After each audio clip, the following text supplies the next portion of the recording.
Buenas tardes, Día Político por TSI. Los consejeros del CNE cumplieron con el calendario electoral, tal y como se pactó desde el año pasado. Dieron hoy, 8 de abril, la declaratoria oficial de los resultados electorales de las elecciones primarias practicadas el 9 de marzo, en medio de una incertidumbre, pero que al fin nos dieron muestras de que están haciendo bien las cosas para fortalecer nuestra democracia y garantizar los procesos electorales. Ya vamos a dar datos, pero saludo aquí a don Augusto Aguilar, presidente del Tribunal Supremo Electoral. ¿Cómo está? Mucho gusto, Matute. Es un placer estar nuevamente aquí en este tan gustado programa y que ya lo hemos estado bastantes veces y siempre lo disfrutamos. Gracias, doctor. Y también saludo a mi buen amigo ingeniero Denis Gómez. ¿Cómo está usted? Ramón, buen día, y también al doctor Aguilar. Y pues aquí, atendiendo la convocatoria que nos han girado para presentar nuestras valoraciones acerca del proceso electoral primario. Miremos los resultados, ¿les parece? Sí. Miremos los resultados en pantalla, por favor, para que podamos darle a conocer. Usted ya los ha visto durante todo el día, pero esto es lo que informó hoy el Tribunal o el Consejo Nacional Electoral. En el Partido Liberal de Honduras, 31.67%, pero vamos a hablar mejor de los votos, para que tengamos una claridad. En el Partido Liberal, Salvador Narrala logró 381.062 votos, Jorge Cali 207.968 votos, Luis Zelaya 34.329 votos y Maribel Espinosa, 33.382 votos, para hacer un gran total de 718.194. Vamos a la otra gráfica, por favor. Partido Nacional de Honduras, Jorge Zelaya, 15.816 votos, Ana García de Hernández, 175.900 votos, Nasri Tito Asfura, 625.893 votos, abismal, ¿verdad? Y Roberto Martínez, 7.647, para un total de 913.917 votos. En Libertad y Refundación, estos son los datos. La abogada Rixi Moncada logró 674.215, y mire qué aplastante esto, ¿verdad? Abismal también. 53.568 Russell Tomé, para un total de 894.725 votos. Comencemos a analizar, por favor, Denis. Bueno, Ramón, primero, se estima que toda elección es porque hay competencia, ¿verdad? Y en el caso del Partido Liberal, por ejemplo, cuando vemos la totalidad de los votos que ya refleja obviamente hoy ha sido la declaratoria, nos dice que hay 718.194, que si los compara con la elección primaria del 2021, andaba en 656.621. Así en datos grandes, ¿verdad? El tema del Partido Nacional pasó de 823.340 a 913.000, dice ahí la gráfica, 917, y al Libre, pues obviamente pasa a 894.725, de 727.711 o más o menos por ahí en ese dato.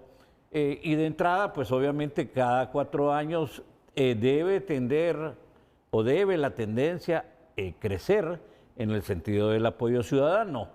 La participación se terminó en como 2.4 millones de personas, ¿verdad? Correcto, sí. Porque también en el campo nacional se convocan 6 millones de personas, solo para el ejemplo. Sí. Y lo cierto es que hay 2 millones de personas que no están en el país.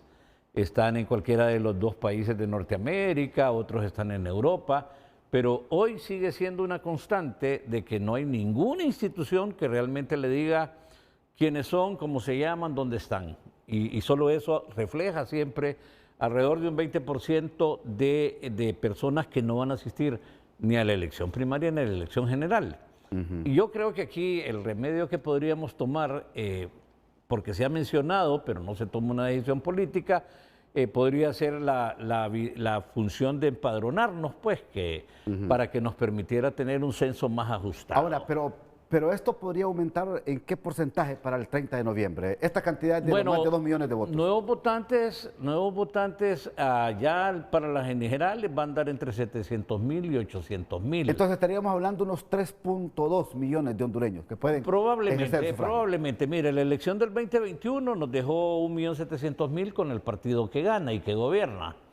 Y en ese sentido, solo hago la acotación, sigue siendo una realidad que de cada 10 hondureños, 4 a 5 no tienen partido político. ¿Era elocuente estos resultados, doctor Augusto Aguilar? ¿Así se iban a ver reflejados cuando se diese la declaratoria, como pasó hoy? Sí, me parece que no hubo ninguna sorpresa en ninguno de los tres partidos.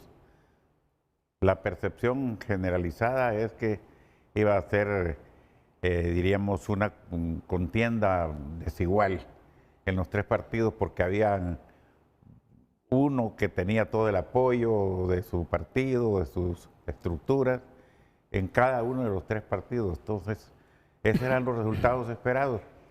Y lo importante en esto también es a considerar es que no ha habido mayor problema, por lo menos en el nivel presidencial, porque la diferencia es tan grande entre el primero y el segundo lugar que no da espacio para conflictos. Ahora, Libre dice que es el partido más votado.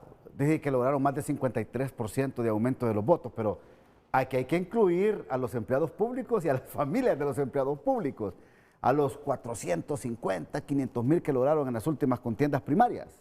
Correcto.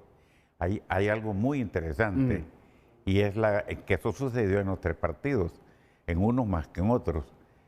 La cuestión de los votos nulos y los votos blancos. Estos tienen su lectura. Desde mi punto de vista, el voto blanco significa que aún perteneciendo a su partido, no le simpatiza o no le parece o no aprecia a ninguno de los tres, de los tres o cuatro candidatos y prefiere votar en blanco. Y vamos a poner las gráficas, porque lo que usted me está diciendo, comencemos con el Partido Nacional. Mire, la cantidad de votos blancos, 43,000, votos nulos, 45,000. Estamos hablando de un total de 85,000. Sí, entonces le decía que esa es la lectura que yo hago del voto blanco, que estando en su partido, sigue perteneciendo, pero no le parece ninguno de los candidatos.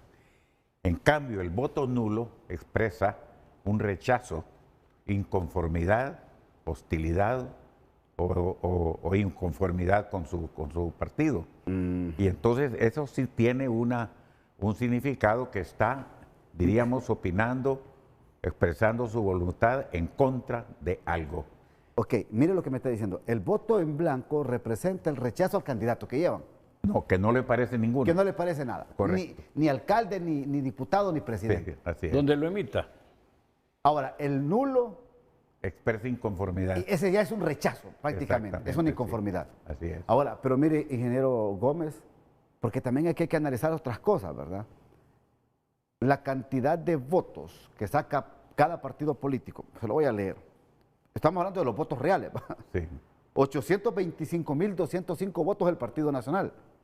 656,645 el Partido Liberal. 727,783 el Partido Libre. Hombre, el Partido Nacional sigue siendo la institución más pujante y grande políticamente en Honduras. Pues mire, platicando con el doctor en otros momentos, hemos visto realmente que a pesar del desastre de los 12 años de gobierno del Partido Nacional, podemos decir, comparando al mercadeo tradicional, este Partido Nacional tiene un voto fidelizado. Están fidelizados, están altamente comprometidos con la marca, independientemente que la marca suba o baje. Si hablamos de mercadeo, hay un par de tenis que le pongan la marca que usted quiera y no importa, usted está fidelizado con ese producto. Y sin duda el tema del Partido Nacional, reitero, en base a 12 años de tantos desaciertos que nos ha costado al país enormemente, la gente sigue llegando, bueno, al grado que se convierte en una votación cercana al 1,000,000 y que obviamente tiene que llamar la atención, pues, porque igual, como decía el doctor, entre el voto blanco y nulo, solo en porcentajes, el Liberal tiene 8.55%, el Nacional tiene alrededor de 10%, pero el Partido Libertad y Refundación alcanzó 19%. Entre votos nulos y blancos. Entre votos en porcentaje, ¿verdad? En porcentaje. O sea, estamos hablando que... Exacto. Y la sumatoria de esos porcentajes... Ahora, sí. La sumatoria de lo que significa cada porcentaje, a mí me dio un corte ya días atrás, que eran 250,000 votos que quedaron ahí pendientes, pues, y que finalmente para el proceso general 250,000 votos le pueden significar una buena ventaja al partido que los logre conquistar. ¿Por qué? Cierro con esto. Porque en mercadeo, yo tengo un negocio, el doctor tiene el otro. Los clientes que yo perdí son los que el doctor debió ganar. Igual sucede en mercadeo político. Los votantes que vaya a perder yo como partido político, él los puede tomar. Pero si no los toma él, los puede tomar usted. El total de votos nulos y blancos pasa más de los 200,000. Alrededor de 250,000 Okay. entre los tres partidos políticos. Es una tarea enorme que tienen los tres partidos políticos porque con esos votos ganan una elección.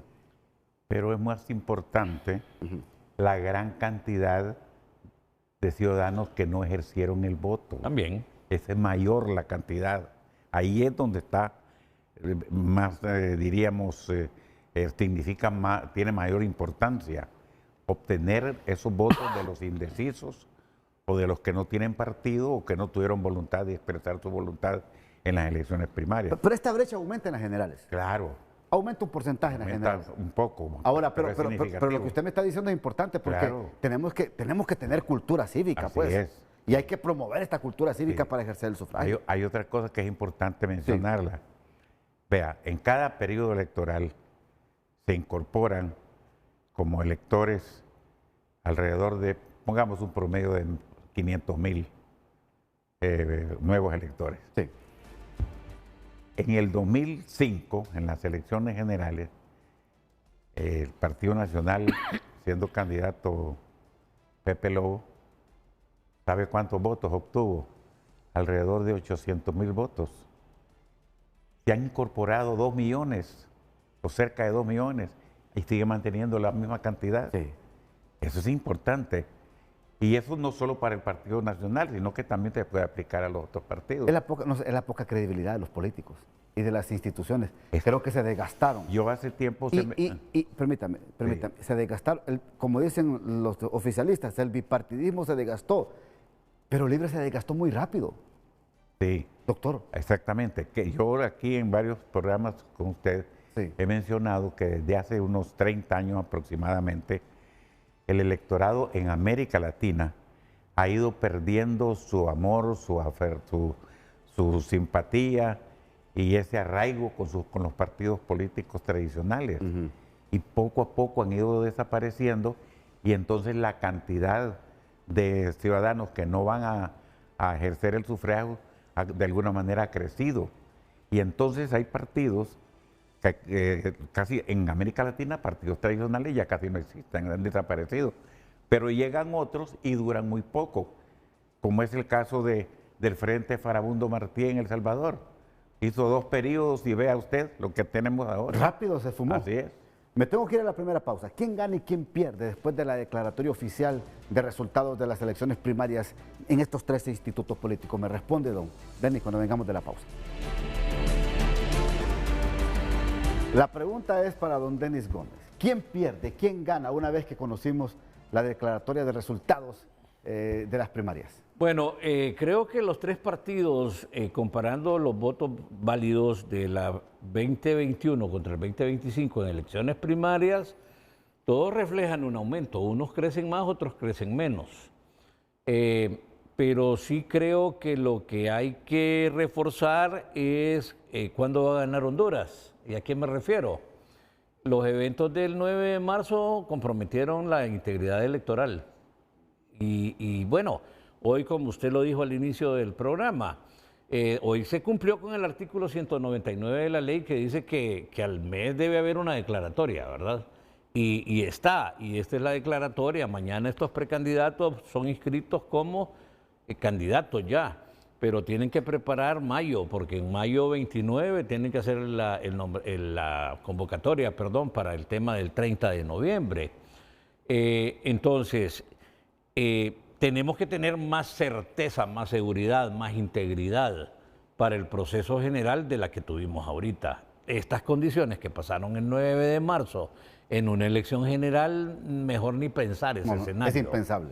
¿Verdad? Pero se necesita autocrítica del Consejo Nacional Electoral, sí, pero también de las Fuerzas Armadas de Honduras, que no me puede venir en este momento a decir que ahora quieren desconocer el artículo 272. Ahora, es impensable que pase algo el 30 de noviembre, pero puede ser realizable porque ya lo experimentaron el 9 de marzo, ingeniero Gómez. Claro, por supuesto. En política todos los escenarios hay que tomarlos en cuenta, Ramón. Desde los más cercanos a la realidad hasta los más ectópicos. Y es que fíjese que la parte política hondureña, la práctica política hondureña, y hago el énfasis porque la política es ciencia. Claro. Pero la práctica política, nada que ver. Entonces, la nuestra, sobre todo, ¿verdad? Entonces, bajo eso, cualquier idea ectópica que sea, se convierte en un escenario y no lo descarte. Bueno, mire, por eso es que tenemos que ir ya preparando esta ruta que nos garantice transparencia y honestidad. Y desde ya el Congreso Nacional de la República tiene que aprobar ese presupuesto para elecciones generales antes del 29 de mayo. ¿Comparte usted conmigo, doctor? Claro, la misma ley electoral lo establece, que para cada proceso electoral el organismo tiene que preparar un presupuesto especial, de tal manera que son 3 presupuestos en este año. El normal para el funcionamiento, el de las primarias y el de las generales. Eso es importantísimo para que no se den, digamos, situaciones anómalas como que se dieron ahora con la cuestión de transporte. Mira, yo veo ahí una gran contradicción. La ley establece que todos los vehículos del Estado deben pasar al servicio o a la orden, diríamos, del organismo electoral. Correcto. Todos, exceptuando las instituciones que tienen que ver con problemas diarios con las emergencias. Entonces, ¿cómo es posible que se haya hecho una contratación de vehículos de la empresa privada, millonaria, cuando son miles y miles de vehículos los que tiene el Estado? Eso yo no quisiera criticar, solo estoy señalando ese hecho, y creo que hubo falta, mejor dicho, de una buena planificación.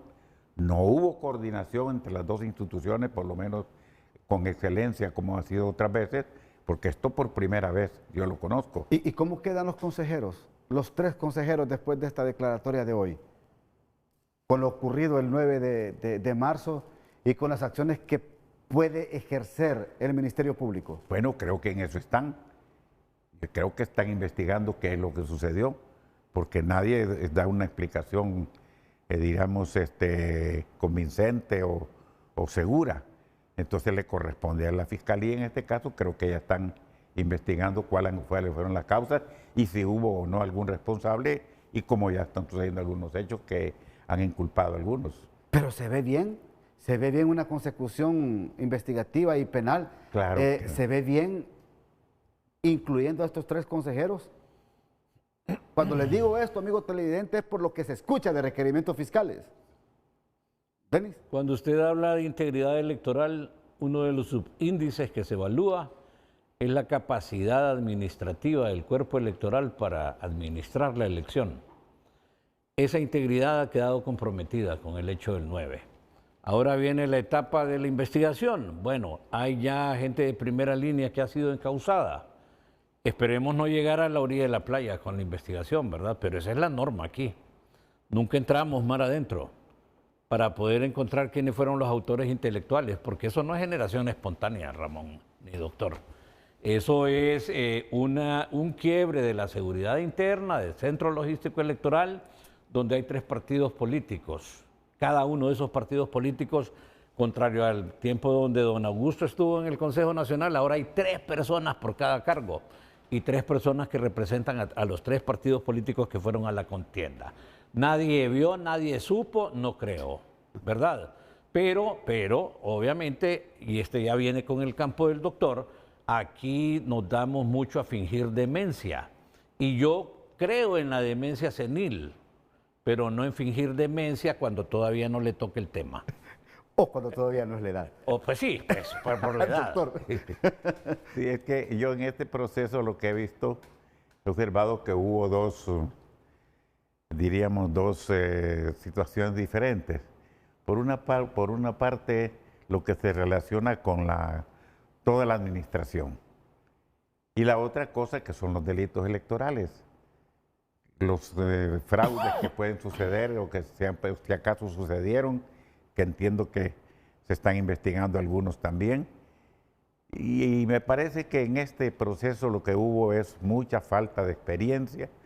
Creo que hubo personal nuevo en las dos instituciones, en las Fuerzas Armadas y en el Consejo, y faltó capacitación. Ok, me tengo que ir a la pausa. Es que cuando miro yo acá al ingeniero Gómez tomando nota, yo en la lista o en los invitados que uno trae de los programas, solo he visto dos personas que andan con su libretía.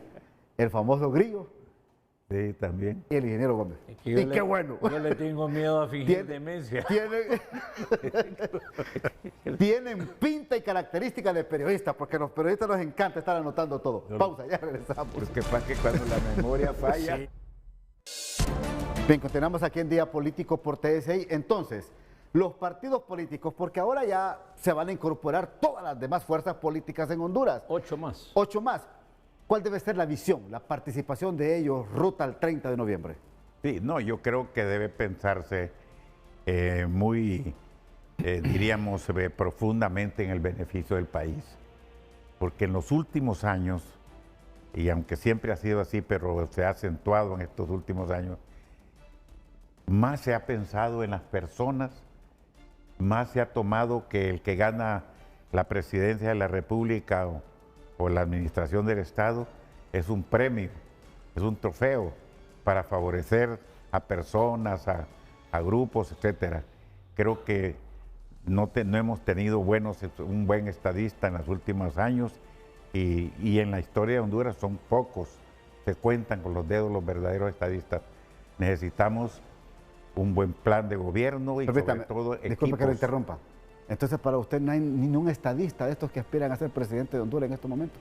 Pues depende ya en el ejercicio del cargo, porque algunos, aunque no tengan la brillantez, pero si arman un buen equipo de gobierno, como lo hicieron al principio el gobierno de Calleja, los primeros 2 años, tenía un equipo de lujo y un buen gobierno. Ah, pero que el que sea electo presidente gobierne él y no que gobierne otro que no está en el engranaje público. Pero por lo menos que lo atienda, ¿verdad? Que siga los consejos. Porque a veces, bueno, sí. Usted sabe a qué me refiero, ¿verdad, don Deli? Cuando hago este tipo de aseveraciones. Usted no quiere avanzar, pero una cosa es el electo y otro es el de facto, y el facto existe, ¿verdad? Sí, el facto ¿Cree existe. que lo estamos viviendo ahorita? Ah, perdón. ¿Lo estamos viviendo ahorita? Sí, hay factos, por supuesto que sí. Hay factos, porque bueno, lo que pasa, como dice el doctor, estadista es una cosa, alguien que tiene que pensar en el futuro. En el Congreso Nacional, y a usted no le es ajeno, siempre se dice, esta ley es de interés nacional, pero al final de cuentas la interpretación, como ahora al Congreso le da por interpretar las leyes también, sí, ¿verdad? Terrible. Entonces, y a la hora de la hora es para beneficio de 3, para beneficio de 2, o peor, para beneficio de 1. Entonces, necesitamos seguridad, necesitamos integridad electoral. Ese es un tema técnico, Ramón. A los políticos no les interesa hablar de integridad electoral. Integridad electoral es otra cosa. Claro. 11 subíndices. Y yo solo le mencioné el primero, que pone en precariedad la función administrativa del Consejo en este momento. Y vamos a hacer un programa para que me hable de los otros 14. Con gusto, con gusto. Y hagamos un resumen de eso. Bueno, nos vamos. Gracias, doctor, por participar en el Día Político. Encantado. Vamos a elecciones el 30 de noviembre, ¿verdad? Indudablemente que así es. Bueno, vamos a elecciones, ¿verdad? Le cuento la historia porque anoto. Porque uno es dueño de lo que calla y esclavo de lo que dice. Y dependiente de lo que escribe. Ah, claro. Bueno, hasta aquí el programa de hoy. Que pasen todos una feliz tarde.